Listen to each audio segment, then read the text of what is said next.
if I'm feeling overworked and I'm coming home from work with a headache, or I feel so much tension. And when it doesn't, there's definitely things you can do to help improve energetic body. So intentional movement every morning, and it doesn't have to be a yoga flow. And I think that was a good example just because we are both yoga certified and yoga has been such an outlet for us and transformed our lives. Like, that's not for everyone. I love that you brought up the breath work, because I feel like a lot of people don't realize that they're holding tension. Welcome back to another episode of Blissful Beings. We are your hosts, Dr. Mel and myself, Janine. And today we are going to talk about alignment within work-life balance, kind of what that means, how, we utilize tips and tricks to get aligned. And yeah, we're going to kick off this conversation with really just engaging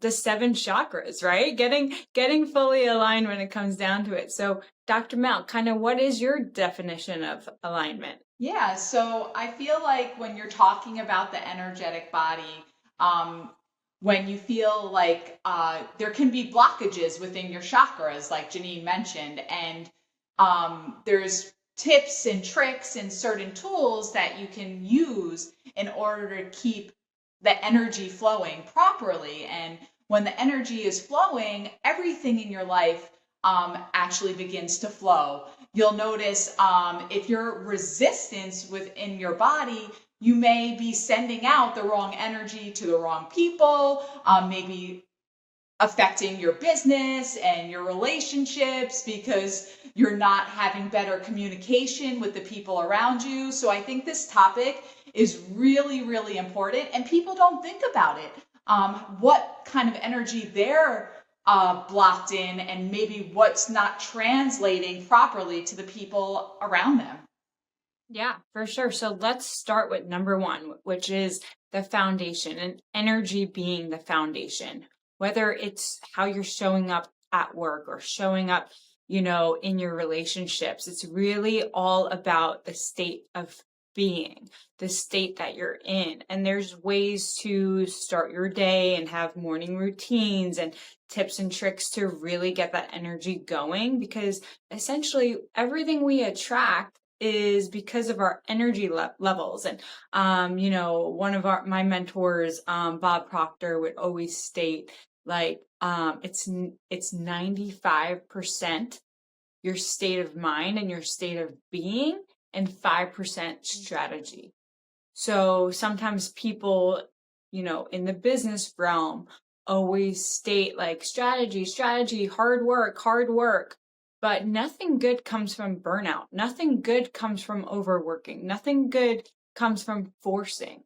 So it's that state of energy and coming from a place of alignment, coming from a place of good energy, and knowing that that will actually attract everything you want.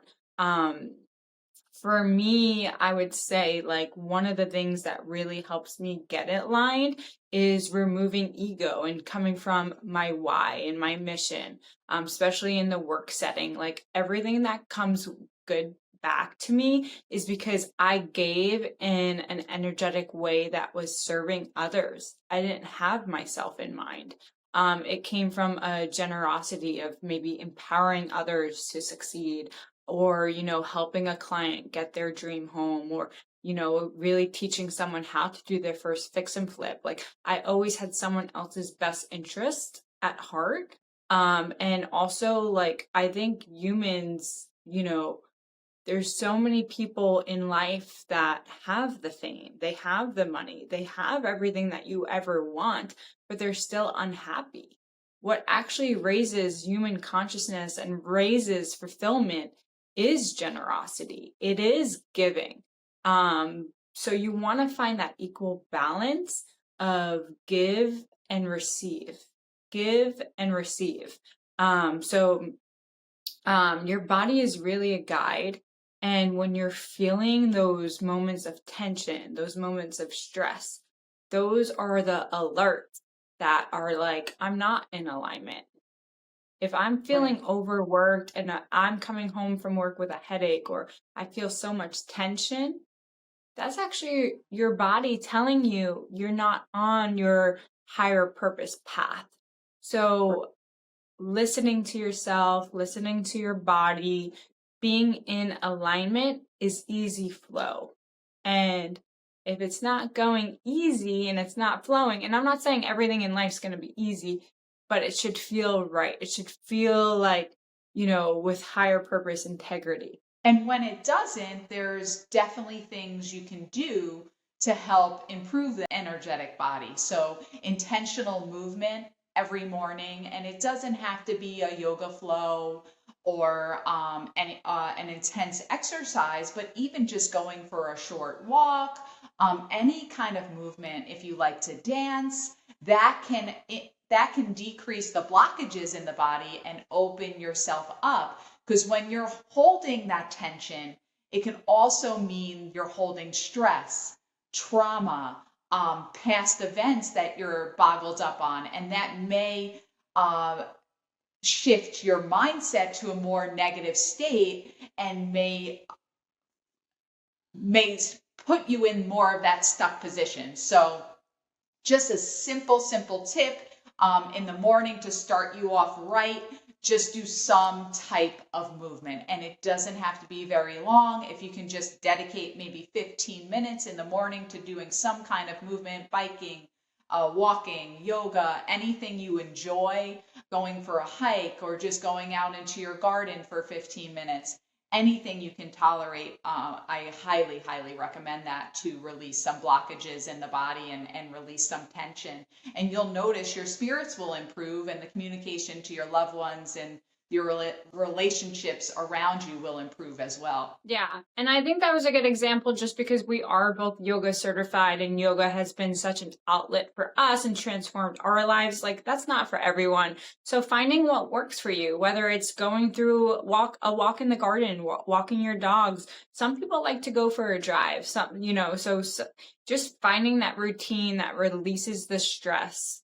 But breath work is something that energetically will move it. So finding movement, finding breath work, and just knowing that everything good in life comes from the place of clarity, the place of presence, and finding what works for you that brings you back in so that you're coming and moving and making decisions in your life based on that clarity, based on the presence, based on the intention. Because you want to move intentionally. You want to act intentionally. Every conversation can lead to greatness. Every person you meet can lead to greatness. Every encounter you have. So being open, being receptive to that, having that mindset that there's greater opportunity in everything I do in every moment of my life. Every moment is abundant. Every moment is opportunity. Every moment. And in the book, The Go-Giver, it actually talks about the law of influence and how every person you meet is actually a connection to 250 people in their circle. So if that person, if Dr. Mel meets someone and maybe that person doesn't actually need her services, guess what? Someone they know does. Someone they know is suffering from chronic pain. And then who comes to mind? Dr. Mel. So having that mindset too of just being in alignment and being open to opportunities can find you and attract a lot to you in the business realm. Exactly. And I think also, I love that you brought up the breath work, because I feel like a lot of people don't realize that they're holding tension, and doing like a routine of a body scan to be aware of where the tension and the blockages are happening in your body. And when Janine alluded to chakras as well, where you hold your tension in your body may be related to some emotional stress as well. And the more you learn and dive deep, I know that's not what we're talking about today, but the more you dive deep into the chakras and their meanings, you can realize not only where you're holding physical tension, but also how that tension may be related to some emotional tension in your life. So a morning body scan and breath work into those areas where you're holding tension can increase your awareness, not only about your physical body, but also your emotional body. So a quick little tip is just starting at the crown of your head, and just focusing on the crown of your head and then working your way down until you get to the root at your tips of your toes, and just being aware from head, shoulders, hips, knees, down to your feet, where the tension is in your body. If you want to journal after that simple body scan and just take note of where you're holding the tension, and then also take 5 minutes to just breathe into those areas where you do hold tension to release those blockages. I think that would be very, very helpful for many. That is something that exercise that I do when I speak about chronic pain to my clients, as well as when I speak at events. That is my favorite little tool, something I can do in 5 minutes that everybody needs and can benefit from. Because the first step is always awareness, and those body scans can really just lead you to that awareness of where you're holding that tension, and then the deeper work arises. But yes, thank you guys for tuning in to energetic and alignment within business and your life. And I truly hope this episode resonates with you. And if it does, please share, like, subscribe to our podcast. You know, we do this as, you know, the kindness of our hearts to really hope to help someone with the tools they need to navigate life and the anxiety and what comes with it, because, you know, there's always keys and tips and tricks to living a more blissful life. And this is what we're here to do. We're on the mission of empowering others, and liking and subscribing goes a long way. But yeah, thank you for tuning in to another episode of Blissful Beings. Have a good day. Thank you, guys.